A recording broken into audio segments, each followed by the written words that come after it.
স্বাধীনতা সার্বভৌমত্বের স্বতন্ত্র প্রহরী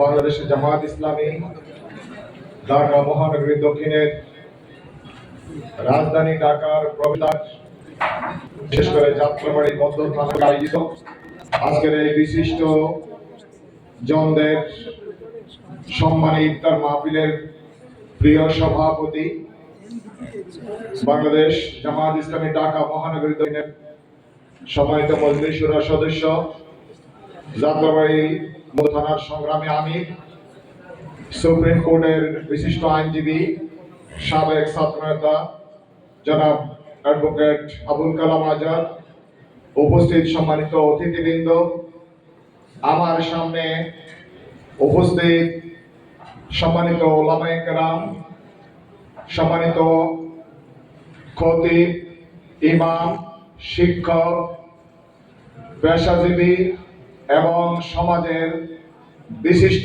ব্যক্তিবর্গ, আসসালামু আলাইকুম ওয়া রাহমাতুল্লাহি ওয়া বারাকাতুহু। সবাই ভালো আছেন? আলহামদুলিল্লাহ। রমজান মাসে মুমিনগণ তার আধ্যাত্মিকতার, নৈতিকতার, আল্লাহর প্রেমে সব সময় সে উজ্জীবিত থাকে, সতেজ থাকে। আমি মনে করি আমার সামনে যারা আছেন সবাই সতেজ, সবাই সজীব, সবাই ঈমানী চেতনায় উজ্জীবিত। সম্মানিত ভাইরা, আমার পূর্ববর্তী সম্মানিত অতিথিবৃন্দ অত্যন্ত গুরুত্বপূর্ণ অনেক কথা বলেছেন। আমি সামান্য কয়েকটি কথা বলবো। সম্মানিত উপস্থিতি, রমজান মাস আমাদের প্রতি বছরে আমাদের কাছে আসে। রমজান রহমত, মাগফিরাত, নাজাতের সওগাত নিয়ে রমজান আসে আমাদেরকে আল্লাহর ভয়কে স্মরণ করে দেওয়ার জন্য। রমজান আসে আমার নৈতিকতাকে উন্নত করার জন্য। রমজান আসে আল্লাহকে ভয় করে বাকি 11 মাস আমার জীবন পরিচালনা করার জন্য একটি বার্তা নিয়ে। কিন্তু দুঃখজনক কোন সত্য, এই রমজান মাস আসার পরেও, আল্লাহর পক্ষ থেকে এই রহমতের মাস আসার পরেও আমরা আমাদের ভাগ্য পরিবর্তন করতে পারি না। আল্লাহ রাব্বুল আলামিন পবিত্র কোরআনে পাকে বলেন, আউযু বিল্লাহি মিনাশ শাইতানির রাজীম, বিসমিল্লাহির রহমানির রহিম। লাউ আনজালনা হাযাল কুরআন আলা জাবালিন লারাইতাহু খাশিয়াম মুতাসাদ্দিয়াম মিন খাশিয়াতিল্লাহ ওয়া তিলকাল আমসালু নাদরিবুহা লিন-নাসি লাআল্লাহুম তাফাক্কারুন।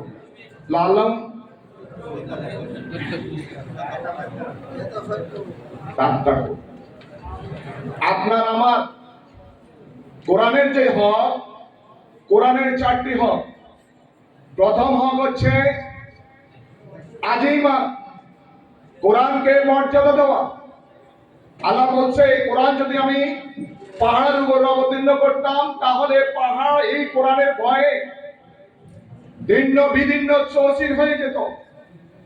কোরআন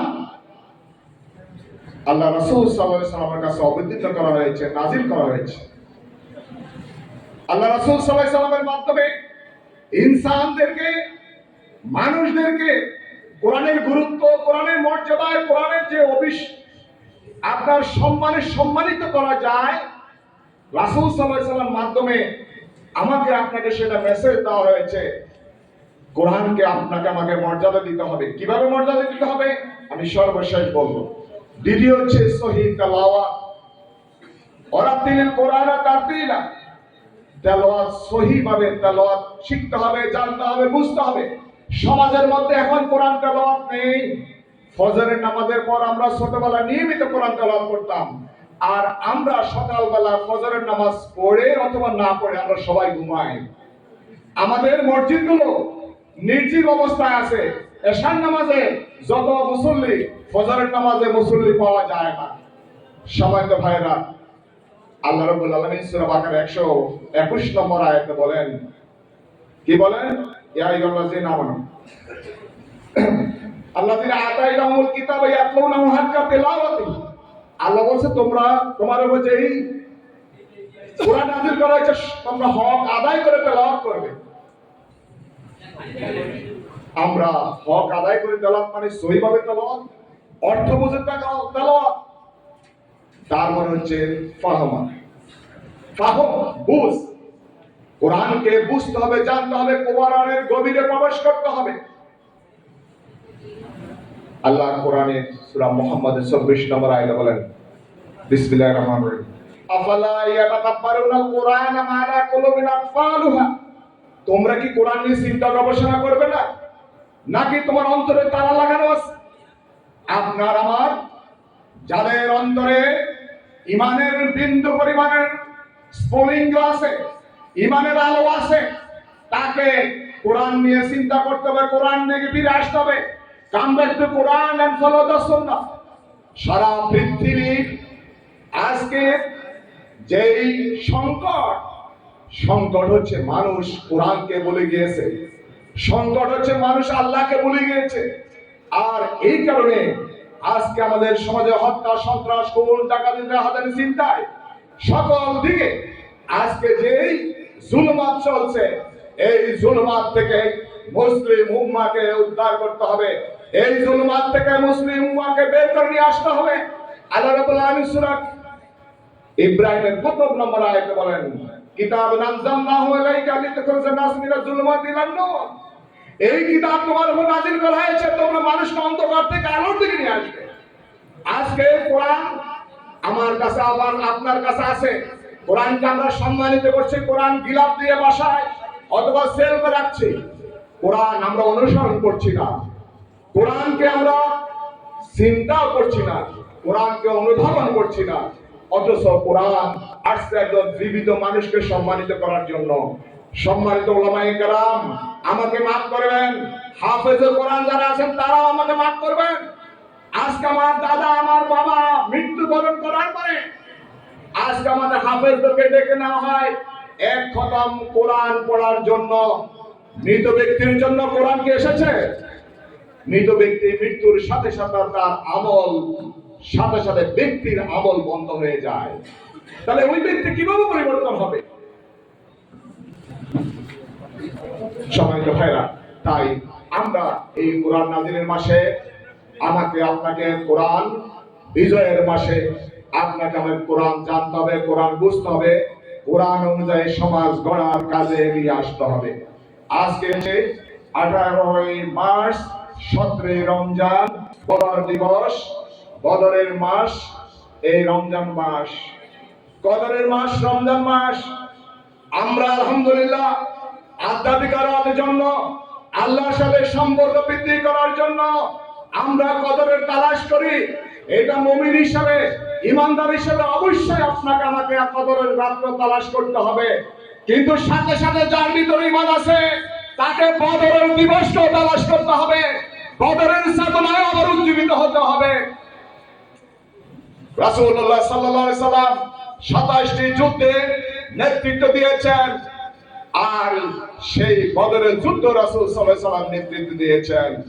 রাসূল সাল্লাল্লাহু আলাইহি সাল্লাম একটি অসম যুদ্ধ নেতৃত্ব দিয়ে যেই বদরে কোরআন বিজয় হয়েছে, একমাত্র কারণ হচ্ছে রাসূল সাল্লাল্লাহু আলাইহি সাল্লামের নৈতিকতা, আধ্যাত্মিকতা। তাই আসুন আমরাও কোরআনকে যদি ধারণ করতে পারি, নৈতিকতা, আধ্যাত্মিকতা, আল্লাহর সাথে সম্পর্ক বৃদ্ধি করতে পারি, তাহলে আমাদের সমাজ কোরআন বিজয়ী করা সম্ভব। সম্মানিত ভাইরা, যে সুযোগ এসেছে আগামী দিনে জুলাই বিপ্লবে, আমাদের যে সুযোগ এসেছে ন্যায় এবং ইনসাফপূর্ণ একটি সমাজ প্রতিষ্ঠার জন্য কোরআন সংসদে পাঠাতে হবে। কল্যাণপূর্ণ সমাজ প্রতিষ্ঠার জন্য আল্লাহ এবং সরকার হবে। আর আল্লাহ এবং সরকার শাসন সমৃদ্ধ রাষ্ট্র প্রতিষ্ঠা করতে হবে। আর সেই রাষ্ট্র প্রতিষ্ঠা করতে হলে জান এবং মালের কোরবানি দেওয়ার বিকল্প নেই। সূরা নূরে আল্লাহ রাব্বুল আলামিন 56 নম্বর আয়াত বলেন, ওয়া আকিমুস সালাতা ওয়া আতুজ যাকাত ওয়া আতিউর রাসূল লাআল্লাকুম তুরহামুন। আল্লাহ বলেছে তোমরা সালাত কায়েম করো, যাকাত আদায় করো এবং আল্লাহ রাসূল আনুগত্য করো, আশা করা যায় তোমার প্রতি রহম করা হবে, তোমার প্রতি অনুগ্রহ করা হবে। আজকে যাকাত ভিত্তিক অর্থ ব্যবস্থা না থাকার কারণে আজকে সমাজ থেকে সুদ ঘুষ দিনের পর দিন মানুষকে জুলুমের মধ্যে নিমজ্জিত করছে। তাই আমরা যদি কল্যাণকর সমাজ চাই, তাহলে অবশ্যই আপনাকে সুদ ভিত্তিক নয়, সুদ মুক্ত ভাবে যাকাত ভিত্তিক অর্থ ব্যবস্থা থেকে ফিরে আসতে হবে। আর সামনে যারা এসেছেন সকলে আপনাদের হিসাব পরিমাণ অর্থ থাকলে অবশ্যই টাকা দিবেন। টাকা তো নিজে দেওয়ার জন্য নয়, যে কোনো একটা কাজে আপনাকে দিতে হবে, যে কোনো একটা খাতে দিতে হবে। 8টি খাতের মধ্যে আমি মনে করি সর্বশ্রেষ্ঠ কাজ হচ্ছে কি জিহাদ ফি সাবিলিল্লাহ। বাংলাদেশ জামায়াত ইসলামী আপনাদের কাছে আশ্বস্ত করবে এবং করে বলছে, আপনাদের দেওয়া যাকাত যথাস্থানে পৌঁছে দিবে ইনশাআল্লাহ। আপনারা জামাতের কাজে আপনারা শামিল হবেন এবং আমাদের এই আন্দোলনে আপনাদের অংশগ্রহণ, আপনাদের শারীরিক মানসিক অর্থনৈতিক অংশগ্রহণের উদাত্ত আহ্বান জানিয়ে আমি আমার কথা শেষ করছি। আবার তৌফিক